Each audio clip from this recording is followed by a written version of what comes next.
It's move 15. My opponent's king is on e3, and I'm trying to checkmate it with my pieces. Queens have been traded.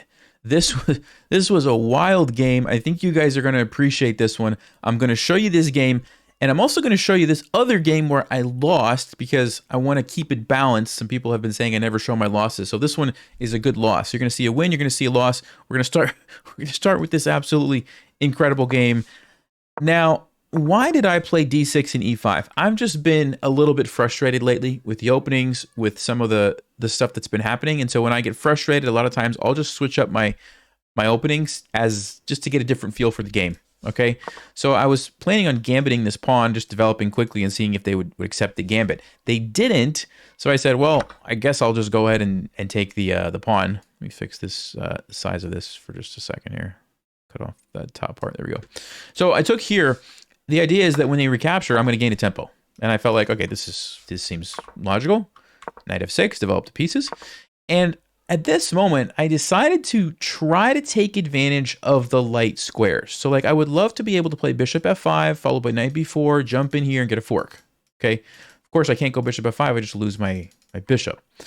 But I can go knight b4. Now, Stockfish doesn't love it, but I had an idea here. My plan was to support the knight with d5, which I did. Obviously, it's a blunder, but this was my plan. I was going to play bishop f5 next, and this is a very annoying threat for white to deal with. Now, they could have played knight a3, and the game goes on, but I thought I was going to get some pressure along the light squares. I forgot they can just play a3 and attack my knight. And now I'm like, well, I look kind of silly if I just have to go back where I came from. I wasted that time, and I have nothing to show for it. So after a little while of thinking, I realized I could play a5. And the idea is that if they take my knight, I'm going to take back with a pin. And when they try to block, I'm going to play d4. And I'm going to get my piece back and keep up the momentum. I'm going to get castled quickly and bring the rook over. And I was pretty happy with this. So I said, okay, a5 is a decent try. They play knight c3 first. I'm like, okay, that's interesting because now they want to take. And when I recapture, there's no longer a pin. Not a big deal. I'll just play d4. Maybe we transpose to the same line. They go knight to b5. Now things are a bit different. Right? And I said, okay, well, let's just keep attacking because in my mind, I was thinking I still have the pin. You can't block with the knight because the pawn, and I'm happy. But I missed a critical detail. This is a great moment to pause and work on your tactics. What did I overlook? How can white make me pay for this move? Well, if you had a chance to look at that, the move is to actually take the knight. Allow the queen to get pinned because they're going to sacrifice the queen. Now, I did sort of temporarily look at this, but I said, nah, it's not a big deal because my rook's defended. No problem. But I stopped calculating at that moment and failed to realize that after I recapture, I am getting forked. That is an exceptional fork, and white is just winning. They're going to get the queen, and when the dust settles, I have a rook and 2 pieces. They have a rook and 3 pieces. I'm down a piece. Probably going to lose the game. Okay. Now, luckily for me, my opponent didn't see that and instead played e4, which is a terrible move. So we got blunder followed by blunder. This game was basically a whole bunch of blunders. Actually, no, I had some nice moves, but there was also a lot of mistakes. Anyway, he plays e4. The first move that jumped into my head was en passant. Because when you see a pawn like that, you have to en passant it, right? Also, it opens up the diagonal. It opens up my queen. I want to keep things open. I didn't like that I had to trade queens, though. So I'm like, I don't know if that's the best move. The other move I was thinking about was taking here. I just didn't see what I was going to do after, like, queen d1. I thought, okay, I can push this pawn, but is this really so good for me? I mean, if they take my knight, what am I going to do? Apparently, Stockfish said this is the line. I never would have seen this in the game. Bishop takes b4 check. King slides over. c6 to kick the knight back. And when the knight goes back, you take it. Then you play d2 to open up the queen so that you can, and you don't even go in, you castle first, but you're threatening here. I mean, Stockfish is kind of ridiculous, right? I wasn't going to see all that. So because I couldn't see it back here, I was like, yeah, I don't really know. I think the safest option is to take en passant. Yes, I'm letting him trade queens. Now, if he took this way, I was going to play bishop e7 and be happy. Because I thought, okay, I have a really nasty fork. Even if you take my knight, I'm just going to castle, rook e8, and I'm going to get some pretty nice activity with my pieces, I thought. My opponent traded queens.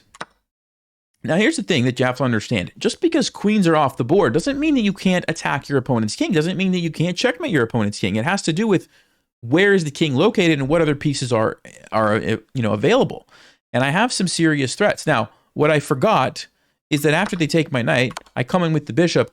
They can just play knight to c3. When I was calculating, I was thinking, okay, they're going to have to move their king. I'm going to be able to invade with my rook. They're going to go here. I'm going to go check. I'm going to force their king out into the open, and I'm going to start just, jumping all over them. That's what I thought was going to happen. I forgot that when I play bishop to b4 check, all they have to do is play knight to c3. That's it. But again, my opponent missed it. Played king e2, so dodged another bullet there. Okay, now I'm back on the offensive, right? Bishop to d3. This is how I kind of keep the pressure going. And what you'll notice is the bishop is slicing across here, slicing across here. You don't want to go back here because you just walked into the discovered check. Now I can simply go either bishop takes c4 check, or even bishop e4 check is even more powerful because I'll get more pieces. It's a dangerous discovered check, so you can't go there. You can go here, but then bishop e4 check again, and you have to move away, and then guess what? Thank you very much. I'm getting the bishop and the rook. So really the only move for white is to capture the pawn. And here, I wasn't sure, should I castle so that I can use my rook to attack? Or should I be more immediate with bishop to c5 check? So what do you guys think? What do you guys think? Well, if you had a chance to look at that, I decided to go with castling. This was not the correct move. I'll show you why in just a second. And Stockfish actually says the best move was neither of those. It was just taking this pawn with your bishop because you hit the knight. And if it jumps in here, you don't really care. You play king d7, you're attacking it. You're still threatening to bring the other rook over, and your bishops are looking amazing. So that was the best move. This one doesn't quite work, and here's why. Because this is what I looked at. I thought, okay, I go check. He's going to run to f4. I could sacrifice my pawn. He's going to take me. I'm going to go with the check. And in my mind, I was starting to lose the position here. I was like, after he takes here, I know I can go check with my rook, but I didn't see a checkmate after the king landed here. And there's not, actually, according to Stockfish, which is why I couldn't find one. There was, however, a checkmate if I didn't play rook g6, apparently. Bishop to d6, cutting off that escape square. Now I'm just threatening rook g6 checkmate. And if you take me, you don't even take with the rook. Wow, you take with the pawn. So it was all about the e5 square. That's fascinating. And now you can't stop this. You can delay it one move. You can do something else and then checkmate. Wow. So there was that checkmate. However, it wasn't actually the best line because after rook g8 check, instead of taking the knight, the king can just run over here to h4. Check. You run to h3. It looks like I've got you trapped, but no. Bishop f3. The king is escaping on g2. This is incredible. I have no really powerful discovered checks with my rook, and the king just escapes. Unbelievable. So it's good. Actually, it's good that I didn't play bishop c5, but I was definitely thinking about it. I was very close to playing it, and then I was like, no, I really think I need more pieces, and that's why I decided to actually castle after a couple of minutes of thought. Okay, so now the other rook is coming over. My opponent goes with knight to d4, and their point is that if you follow with the normal plan, thank you very much, I just took your bishop. And yes, even if you're able to get this knight back, it doesn't matter. Now they have time to develop their pieces. I don't actually know what the best move is, but they're going to do something and they're going to survive. Okay. So after knight to d4, I played a very logical move. Bishop takes c4. I'm like, okay, not a big deal. I just grab the pawn and I'm still threatening to go here next. And I'm also threatening to go here and win your knight, and the king is still in big trouble. White plays knight to f3. How would you guys proceed from this position? Well, hopefully you said rook to d8 check. I mean, that's a very logical move. The rook's not doing anything. Now all of a sudden it's doing some amazing stuff. And you'll notice, look at the bishops. Look at this. The king can't run backwards. So you have to come out. This is the only square unless you're going to just throw away a piece, right? So and by the way, that's the best move, throwing away a piece so the king can go to f3 apparently. But he goes king f4. So how do I keep the attack going? What do you guys think? This is a great moment to pause and find the winning blow. All right, if you had a chance to look at that, it's mate in 4, and I did find this. It's rook to e4 check. Now, black has two options. I'll show you this one first. This is not what they played in the game, but if they would have played this, h6, king f5, g6, forces them to take, and bishop e7 is a beautiful checkmate. Look at this position. I mean, this is crazy. Okay, but didn't happen in the game. Instead of going to f4, they went to f5 immediately, and I still had the opportunity for a really nice checkmate. Rook to d5. Look at this. It's defended by the knights. You can't take it. You can't run that way. You can't run this way because these amazing pawns. And you have to block. The game ended like this. This is move 20. My opponent's king is on f5, and I have rooks on e4 and e5 delivering checkmate. That is incredible. I mean, that's just a nice way to end the game. So I hope you guys can appreciate that. I had a lot of fun and thought you might like to see that. Now, to keep it balanced, I'm going to show you a game that I lost because I don't win them all. And this one was a very painful loss. So we have this position. My 2-year-old is screaming in the background, so I apologize for that. I'll check on him in just a second. He's with grandma right now, so he's fine. Here's the situation. Long, hard game earlier, hard-fought game. We have an equal position. Okay, you can see the eval bar. We get some trades. We go into the end game. Now, bishop against knight in the end game is going to be slightly better for the bishop because there's pawns on both sides of the board. The bishop's going to be able to jump around easier than the knight can. So that's one thing that I'm thinking about as the game goes on.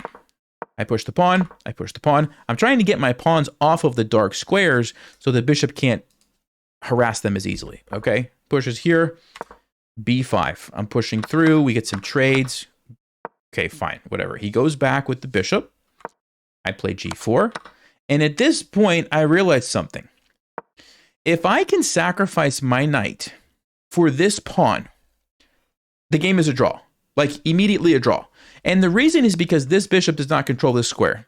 So all I have to do is literally just go put my king on the corner, let him take my pawn if he wants. Even the pawn and the bishop and the king cannot do anything to my king if it's on the corner. And I knew that. So I'm like, okay, I have at least a draw in hand. Like, just all I have to do is get my knight over here to take the pawn, right? So here we go. I bring the knight back. I'm kind of looping it around.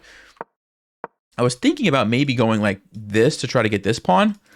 But then I was like, I don't know, that seems kind of risky because if, like, for example, at this moment, if I try to do that, I thought maybe he could just push his pawn, and I wasn't sure if I was actually going to be able to save this position. Looks like I could have. Barely. Yeah, just barely. Even though I'm behind, it is a draw. So that would have been another way to do it. But I wasn't sure. In the time scramble, I was like, I don't know about that. So instead, I went here saying, go ahead, push your pawn. I'm going to fork you. And guess what? I'll sacrifice it. It's a draw. Okay? He pushes it. The game is a draw. That's it. All I have to do is play here, get the fork. And I literally remember telling myself, don't try to push too hard, Nelson, or you might lose this game. Just take the draw, be happy, move on, and life is good, right? So I go there. And then he goes king c5. And I'm like, wait a second. If I don't take the pawn, I can go here and get a fork. And he blundered his bishop. I'm going to win. Wait a second. Am I going to win the pawn? It's 39 seconds on the clock. I got to make a decision. I'm going for it. And you can see the eval bar. It was a terrible decision. And the problem is, even though I have the knight is not in a good position to stop the pawn. And there's no way. And in my mind, I was like, well, surely there must be a way. Like, it's a knight. I'm going to jump around somehow. I'm going to get back here in time and stop this guy, right? Check. There must be something. There's nothing. There's no way for me to stop this pawn. If I go here, he pushes it. Look at this. I can't go. He's going to get a queen. There's nothing. There's nothing for me to do. If I could get to this square, I could maybe set up a fork, but I can't get there fast enough. It's going to take me so many moves to get to that square. I'm just losing. I lost this game. Now, I want to show you. I'll show you how I lost. He got the queen, and then he checkmates me. There's nothing I can do. I want to show you why it would have been a draw if I sacked the knight. I think a lot of people will have a hard time believing that. If I would have taken the pawn, at this point, the fact that I can't go and get his pawn is irrelevant. All I have to do is do this. Put my king in the corner. That's literally it. Game is a draw. And I'll show you how. He's going to come over here. He's going to take my pawn. He's going to try to push it. He's going to, let's say, throw in a check. He's going to push it. He's going to go check. Eventually, you're going to get some kind of position like this. He's going to go check. And the problem is I'm stalemating myself unless he lets me out, right? If you try to keep my king there, it's a stalemate. So you have to let me escape. And then I just always go back there. And you can never gain control of that corner square. Unless your bishop was on the other color. That would be a different story, right? Then you could do it. But because the bishop's on the dark square, you just can't. Best case scenario, you get a stalemate like this. Game is a draw. That's all I had to do. I just had to ignore the free bishop, right? Just ignore the fork and take the pawn. He tricked me. He gave me an exceptional fork, and it was a trap. I fell for it, and I lost the game. So there you go. Brilliant win, brilliant loss. However you want to call it. Hope you learned something. Hope you appreciated those games. And I'll see you guys next time. Thanks for watching. Stay sharp. Play smart. Take care.